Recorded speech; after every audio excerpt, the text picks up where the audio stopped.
အမားဆိုတာခွန်အားတစ်ခုပါဘဝမှာအကြီးကျယ်မှားခဲ့ဘူးသလားအဲ့ဒီအမားကြောင့်ပဲတင်းရဲ့အိမ်မက်တွေကို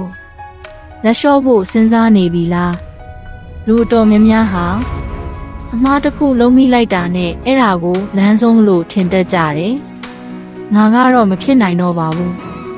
ငါမှအရေးချင်းမရှိပါဘူးဆိုပြီးကိုတတ်မှတ်လိုက်ကြတယ်ဒါပေမဲ့တကယ်တော့အမားဆိုတာတင့်ကိုရက်တန့်ဖို့လာတာမဟုတ်ပါဘူး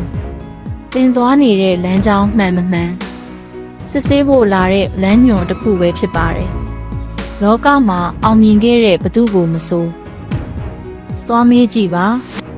သူတို့ရဲ့အောင်မြင်မှုတရဖူအောက်မှာအမားပေါင်းထောင်တောင်းချီပြီးရှိနေတာကိုတွေ့ရပါလိမ့်မယ်သောမတ်အက်ဒီဆင်ဟာမီးတီးကိုအောင်မြင်အောင်မထွင်နိုင်ခင်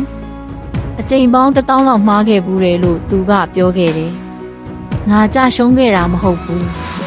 အလုံးမဖြစ်တဲ့နီလန်1000ကိုရှာတွေ့ခဲ့တာတဲ့တင်လုံးမိတဲ့အမားတွေဟာတင်းရဲ့တန်ဖိုးကိုလျှော့ချပစ်တာမဟုတ်ပါဘူးအဲ့ဒီအမားတွေဟာတင့်ကိုဘာကအလုပ်ဖြစ်တယ်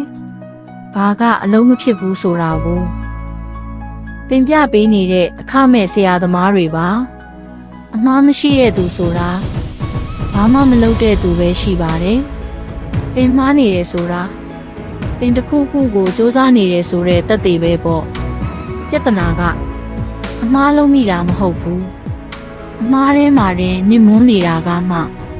တကယ်ပြဿနာပါအမားလုံးမိတဲ့အခါရှက်မနေပါနဲ့ကြောက်မနေပါနဲ့အဲ့ဒီအမားကနေဘာတင်ယူရမလဲဆိုတာကိုပဲရှာဖွေပါငါဘာကြောင့်မှားသွားတာလဲနောက်တစ်ခါဆိုရင်ဘလို့ပိုကောင်းအောင်လုပ်မလဲဒီမေးခွန်းနှစ်ခုကိုမေးတတ်တဲ့သူအတွက်အမှားတိုင်းဟာအောင်မြင်မှုစီကိုသွားတဲ့လှေကားထစ်တွေဖြစ်လာပါလိမ့်မယ်တင့်ရဲ့အမှားတွေကိုတိုးဝတ်မထားပါနဲ့အဲ့ဓာတွေကိုခွန်အားဖြစ်ပြောင်းလဲလိုက်ပါတင့်ရဲ့အမာရွတ်တွေဟာ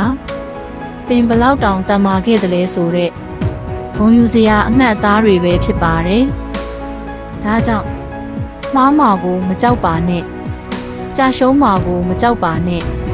ဘာမှမလုပ်ပဲဒီတိုင်းရဲ့နေရမှာကိုပဲကြောက်ပါဒီနေ့ကစပြီးအမားတွေကိုကြိုဆိုလိုက်ပါအဲ့ဒီအမားတွေကနေတင်ယူပြီးအရင်ကထပ်ပိုတော်တဲ့တင်အဖြစ်ပြန်လာခဲ့ပါအောင်မြင်မှုဆိုတာ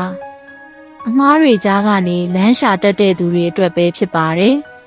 ကျွန်တော်တို့ရဲ့မူပင်းဆိုး channel ကနေတင်တို့ရဲ့စိတ်သက်တွေကိုအမြဲတမ်းခွန်အားဖြည့်ပေးနေမှာပါအခုဗီဒီယိုလေးကတင်အတွက်အကျိုးရှိစေတယ်ဆိုရင် follow လုပ်ထားဖို့မမေ့ပါနဲ့ဦးအားလုံးပဲအမားတွေကိုခွန်အားအဖြစ်ပြောင်းလဲနိုင်ကြပါစေ